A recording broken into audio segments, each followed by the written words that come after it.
Now, one, I trust that everyone enjoyed their holidays, at least those up to this point in time, and everybody celebrated festively but differently, and that's smaller rather than bigger. So let me just start off by saying, as we approach New Year's Eve, again, let me remind people to cancel. Let me just be just as direct to cancel all of the New Year's Eve celebrations that require large gatherings, and that's whether you're going out or whether or not you're holding events at your home. Let's not gather in large numbers for the New Year's Eve celebration. So let's celebrate differently, but let's do it safely. So I know everyone will be glad for 2020 to be gone, and I'm certainly ready for 2020 to be a part of our history. But I do want to caution people not to engage in the traditional celebrations for New Year's Eve. Let's not do that. Let me also say to you, please bear in mind that fireworks are not allowed in the city of Houston. And I know Chief Pena can certainly echo that sentiment. So let me just remind people that fireworks are not allowed inside the city of Houston.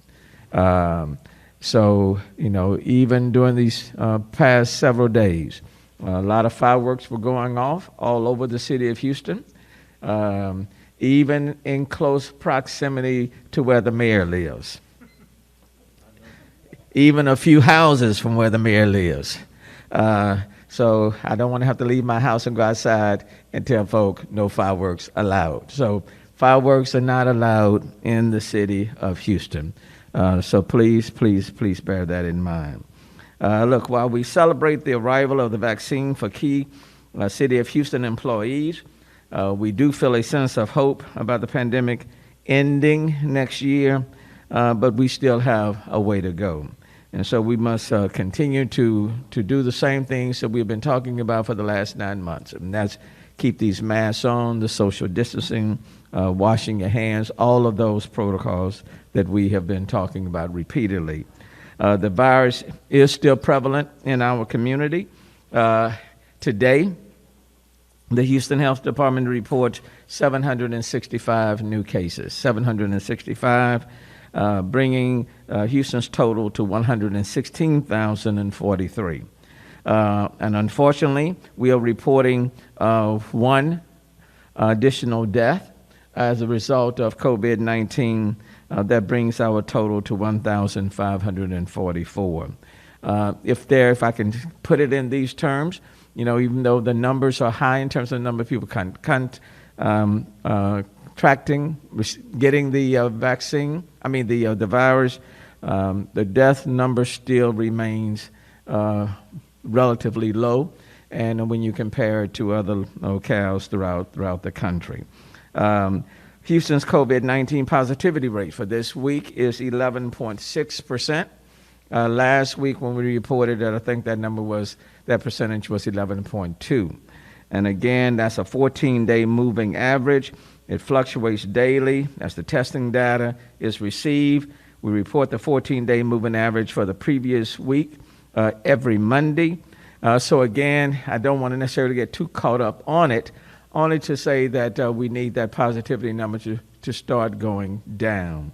And so it's going to require us working together in order to do that. I would love to report, even in this holiday season, I would love to report next Monday, January the 4th, that positivity rate is going down, even ever so slightly. So please work with us. Let's work together to bring the positivity rate down, to reduce the number of people that are contracting this virus, to move us put us in a much better state. Today is a big day for Houston in the ongoing battle against COVID-19. Houston has received a potentially life-saving gift just in time for the holidays and before the start of the new year. This morning, the Houston Health Department and the Houston Fire Department each received 3,000 doses of the Moderna COVID-19 vaccine. That's 3,000 each. The shipments are part of the Texas Department of State Health Services Week 2 allocation. You just witnessed the first health department staff members received the first dose of the vaccine, and this afternoon, the Houston fire paramedics are also getting vaccinated, and Chief Pena will explain more in a few minutes.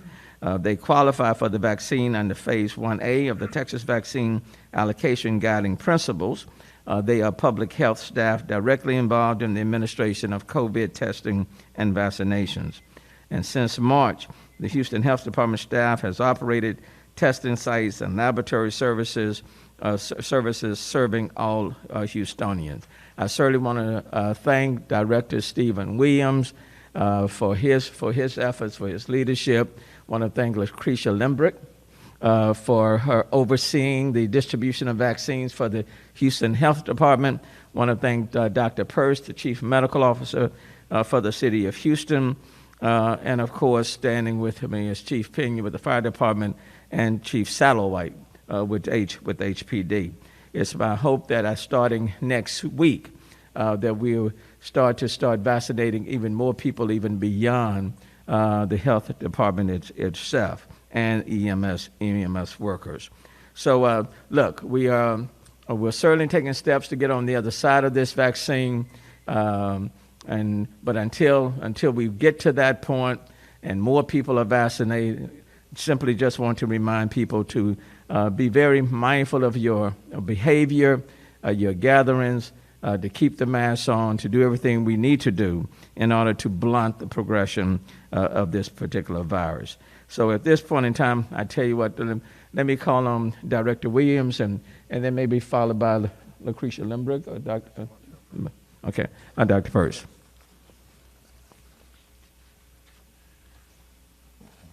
Thank you, Mayor. I want to start by thanking my staff.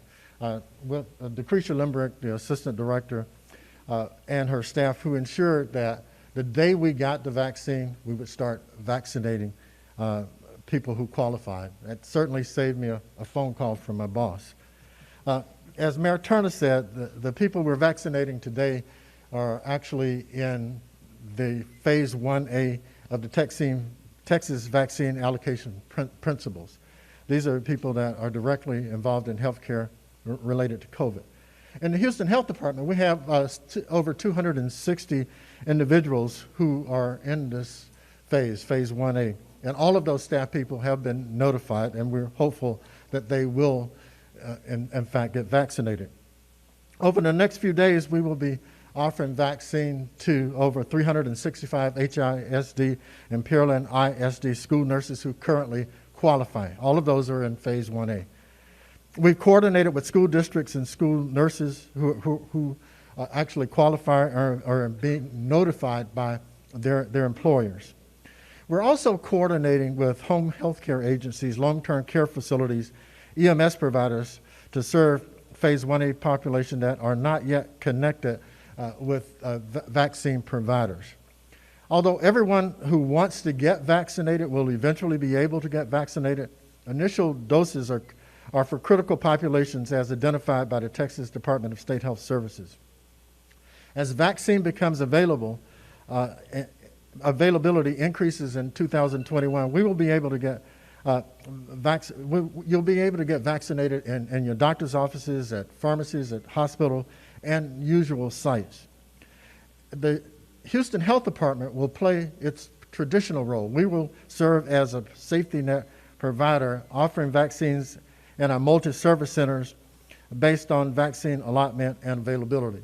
We will also monitor vaccine uptake to identify potential gaps and deploy strategies to ensure vaccine is available to all Houstonians based on vaccine allotment and availability. And what this means is that we will use the same principles and strategies that we use for testing, mobile testing sites, strike teams, to ensure that there is sufficient vaccine uptake in vulnerable communities especially.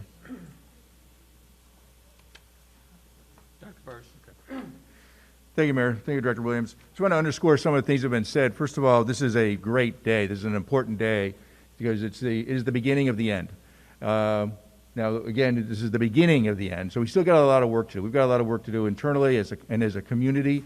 to make sure that we get vaccine out. We've got our hospital partners have gotten a lot of vaccine. They've been working diligently getting vaccine into those frontline workers.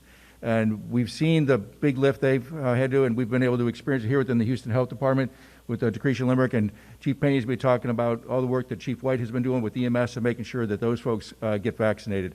And I would like to take this opportunity to encourage everyone who is eligible in phase 1A, tier 1 or tier 2, that if you get contacted, whether it be your employer or a hospital, whether it be the Houston Health Department, whether it be the Houston Fire Department for our firefighters, when your opportunity comes, please feel comfortable, get vaccinated. It's going to help you personally because it will help protect you. And then let's remember, we've been saying this time and time again, that when someone gets infected and they run the risk, obviously, of becoming seriously ill, and unfortunately, we still are seeing that some people are dying from it. But also remember that the person that you are most likely to infect is a member of your very own family. So when your opportunity comes up to get vaccinated, I would jump on that. I would also point out that we've got a lot of things going on globally in terms of the virus, and there have been some changes. And so this is not the time for any of us to rest our laurels. This is a time for us to jump on this opportunity aggressively.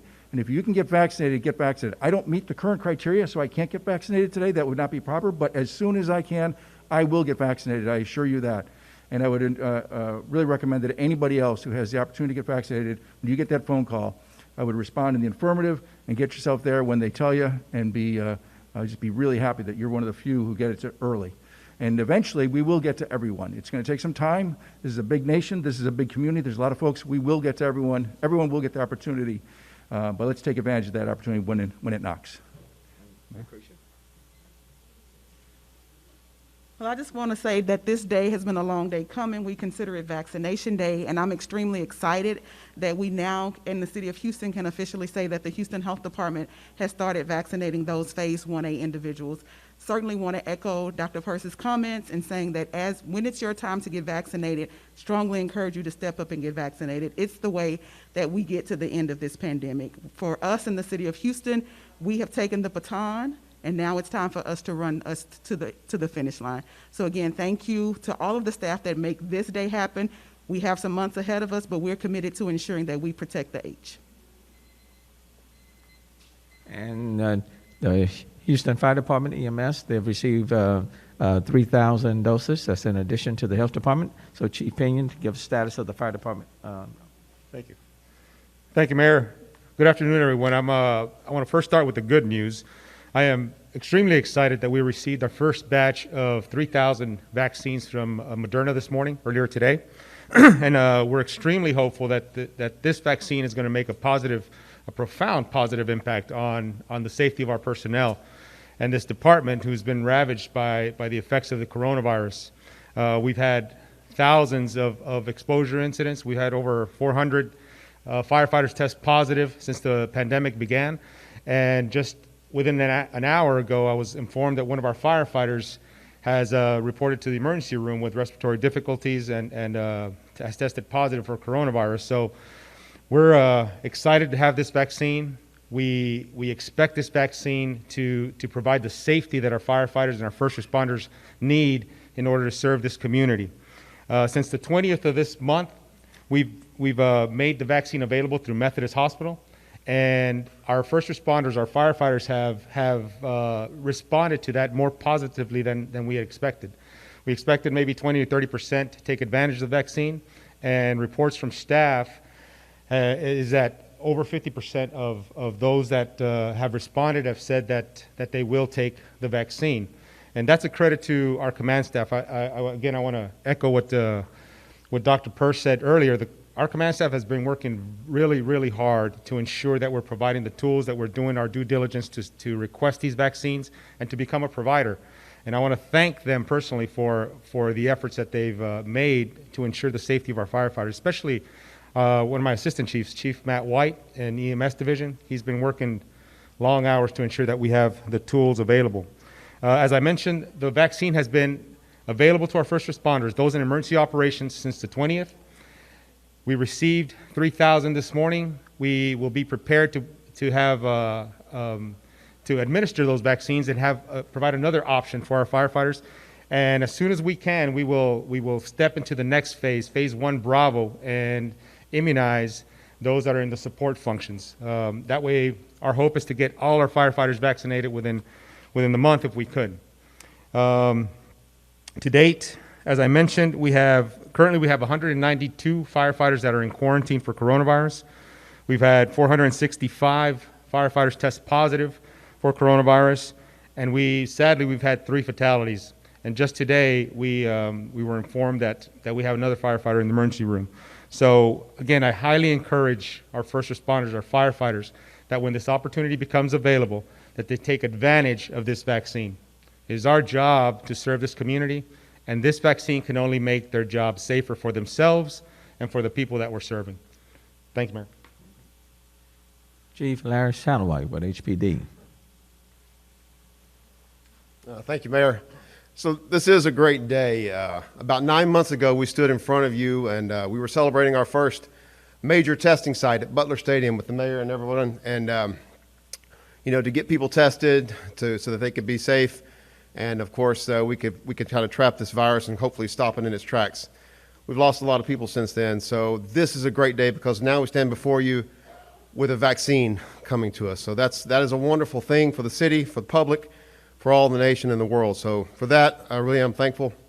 HPD has always been in support of the health department and the fire department and everyone else for setting up sites for testing, and now we're in support of setting up sites for vaccination, which is something that we couldn't be more proud of to be a part of. And eventually, yes, all of our people will get vaccinated too. We're not in the first phase, but we will be vaccinated, I'm certain, soon, our people. So with that, it's a great day. I do want to take a chance, Mr. Mayor, to talk about New Year's Eve and the celebrations. We want everybody to have a fantastic time and celebrate 2021 because we're all praying for a much better 2021 than what we had in 2020. But please be safe. Every year we have a real problem with people who have celebrated too much and go out on the road and they're impaired and they're a risk to themselves and they're a risk to the general public. So please, please, celebrate small, celebrate at home, celebrate and don't drink and drive, please. I also want to take this chance to talk about a problem we face every year, which is celebratory gunfire. Please, please, please do not go out and celebrate by firing into the air. Whatever goes up will come down, and every year we lose people from that, and people get seriously hurt. So please do not do that. We will be out. We will be out in force. I will be out there. I know Chief Acevedo will be out there. A lot of us will be out there hopefully trying to protect the public, and all we'll have is great news for the first day of 2021. Thank you. Thank you. And I think the other essential workers is in 1B. Is 1B? So I anticipate being able to get maybe to the police officers starting next week as well. Having said that, we'll take any one of us can take questions from any of you.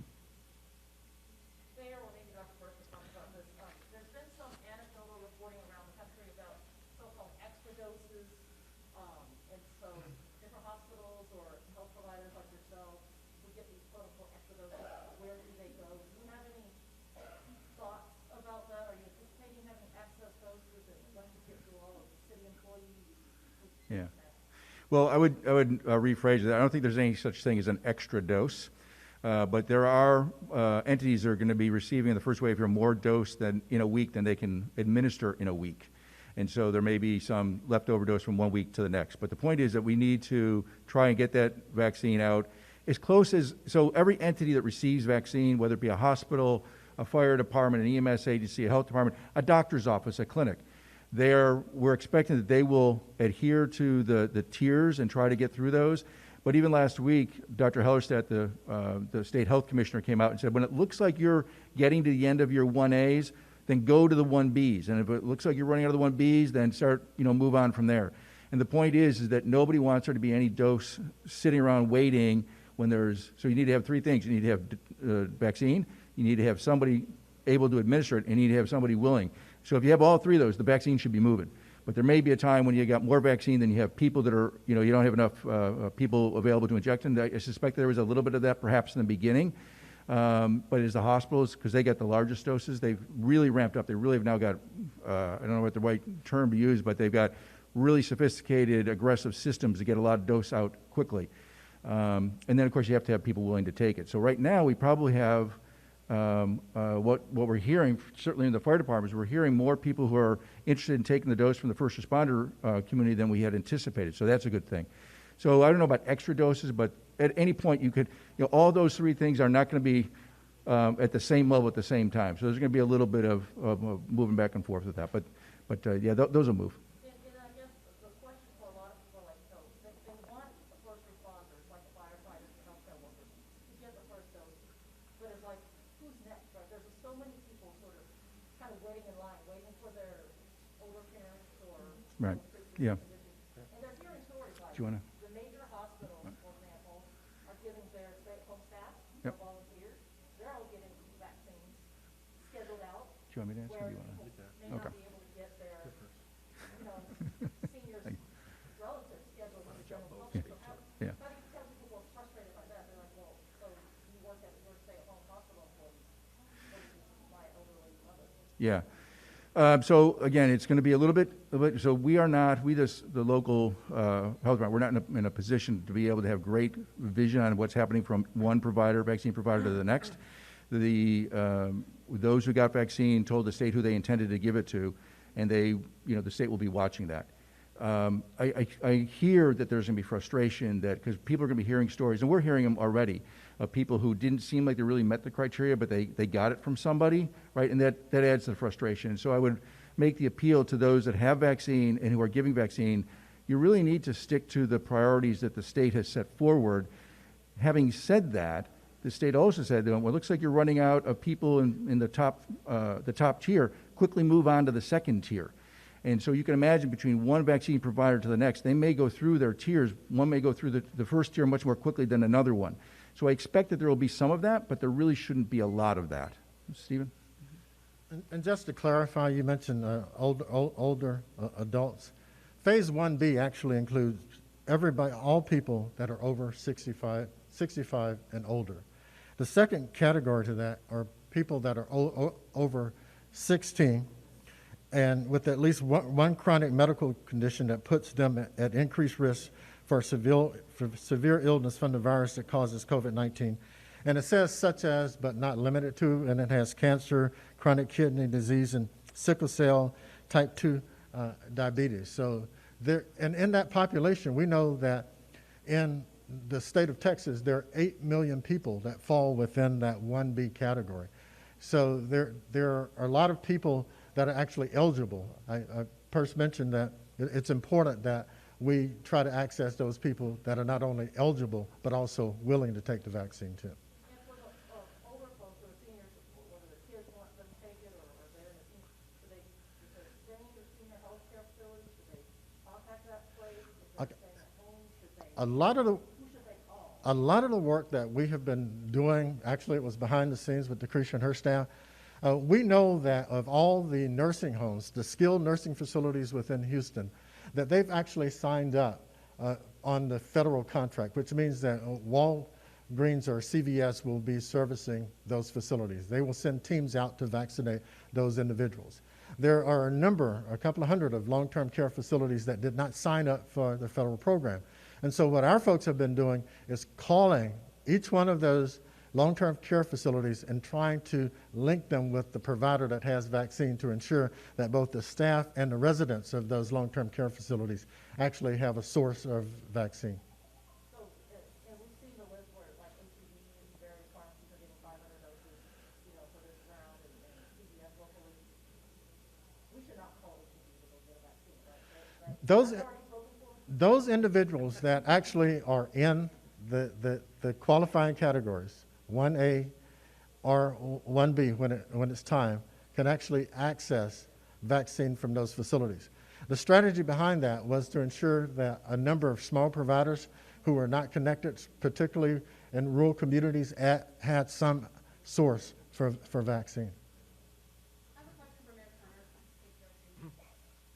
Yes. Before every holiday, you've asked very nicely, pleaded in many cases with folks to Yes. keep it small, don't gather, don't travel. So you did that before Thanksgiving, the numbers went up. Yes. Before Christmas, the numbers went up. Now we're here before New Year's Eve, and again, you're asking very nicely, don't gather, keep it Yes. At what point is it time to do something different to try to keep the numbers from going up? Well, it's a sort of situation that primarily our number one is to ask. It's very difficult, for example, to stop people from hosting large parties at their homes. I mean, we're not going to be knocking on people's doors and counting the number of people that they have. People have to be responsible. People have to be responsible. People also have to assume the responsibility that when they hold these large events and people end up getting sick and some people could eventually die, people have to assume the responsibility for that. Those will be needless deaths because they were avoidable deaths. But it's almost like telling people not to go to a club. And they walk into a club and there are hundreds of people in there jam-packed with one another, and then they go back home and they give it to a loved one. Right, because if the clubs are open, they're going to go. That is correct. Many people are wondering, why should we allow clubs at this point, especially New Year's Eve? Every club is advertising a party for New Year's Eve night. Why can't something be done to prevent that? Well, we are not going to be so paternalistic. We are looking at the numbers, just like I looked at the numbers this morning. The R rate, the reproduction rate in the city of Houston, for example, at our hospitals was 0.83, which is under 1. The number of people that were admitted to our hospitals were less than last week. Okay? So when you keep looking at these different matrices to determine whether or not we are so much worse that draconian action should be utilized, it's very difficult to reach that conclusion. And so we do. We continue to ask people to recognize that when you gather in large numbers, in close proximity, without your mask on, you're creating a very bad environment. But if you're asking me whether or not I'm going to send out 5,300 police officers to be chasing every club and every household, the answer is no. Because what I'm concerned with is about containing people who are out there killing folk. If I had all the resources in the world, I would do it, but I don't. So I have to utilize the resources where we can get the best result. And right now, when I have crime that's increasing and homicide that's increasing, that's going to be my number one priority. And I wish I had enough resources that I can respond to every call that we received about so-and-so holding a house party or a so-and-so club being jam-packed. But when you have limited resources, you do the very best you can. I will say that at some point, people do have to exercise individual responsibility for their behavior. Now, I wish I had a better answer, but I don't. Now, having said that, let me also say that when you look at our numbers in the city of Houston and you compare them to other cities throughout the United States, relatively speaking, our numbers are better, relatively speaking. Even during the summer, the number of people that were in our hospitals were a little bit more than 2,400. Now, today, that number is right at 1,594. Okay? We're better than we were this summer, but the numbers are going up. But relatively speaking, better. If you look at the people who are dying in our city, where people are reporting 3,000 died in any single day. For example, today, the city of Houston is reporting 1. Now, I would like to believe that our healthcare professionals are doing an exceptional job at attending to the health needs of the people within our city. But one death is one too many. So I just wish I had a better response to you. But it's like when we say no celebratory gunfire, and people are firing their guns all over the place and popping fireworks all within the city of Houston. So what's my answer? Do I tell people you have to stay home, stay inside, no fireworks? There does come a point in time when you're dealing with pandemics and when you're dealing with New Year's Eve celebration that people have to assume responsibility. We tell people not to fly, not to take trips. Millions of people are on their planes, flying all over the place. Do we shut down the planes and say the planes you cannot fly? But people are flying. You know? Speaking of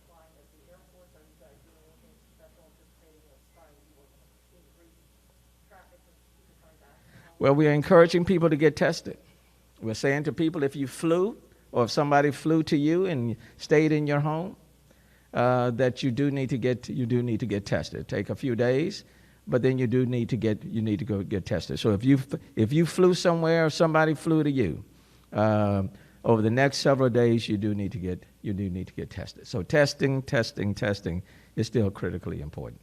And then just another thing about vaccines, I know you guys said the school nurses are getting them.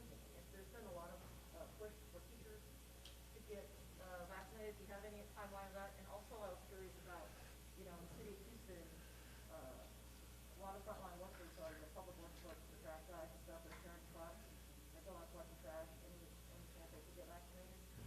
Well, first of all, within that 1B category, there are a number of people in various occupations that are above 65 and actually have one or more chronic conditions. And so that's going to cover occupations across the board. Within the letter that Dr. Hellestat put out last week, he did allow us to exercise some local flexibility, and we're going to actually meet and look at prioritizing, for example, city employees and other occupations within the community. But we haven't really done that work yet. I have had conversations with respect. You've got our healthcare workers. We've got people who are taking care of our animals at BARC. I view them as, in a sense, healthcare workers. So that's a group that's high on the list. We have our public works employees that are taking care of our wastewater treatment facilities, which we must keep working. And I think Dr. Percy used the phrase occupational hazard, those where the operations have to continue. So they will be high on the list. Our solid waste workers, for example, will be high on the list. Police officers, for example, are high on the list. And in all of these categories, there are people who are 65 years young. I don't like to call people 65 and over the old. That's not a good description. So 65 years or older, young. With underlying health conditions, there are people in all of these groups that I think will be essential for the city of Houston. Quite frankly, when you look at the number of events that we've had this year, whether they were hurricanes, tropical storms, you name them, those are essential workers. They are needed to keep the city moving forward. So we'll take a look at all of those groups. But for example, the fire department, they got 3,000 doses. As the EMS workers get those and there are additional doses remaining, then they'll move on to the next group, which could be like, for example, police officers and others. What they're telling me is that my date could come up on January the 4th, which is a week from today, is the anticipated date. Any other questions?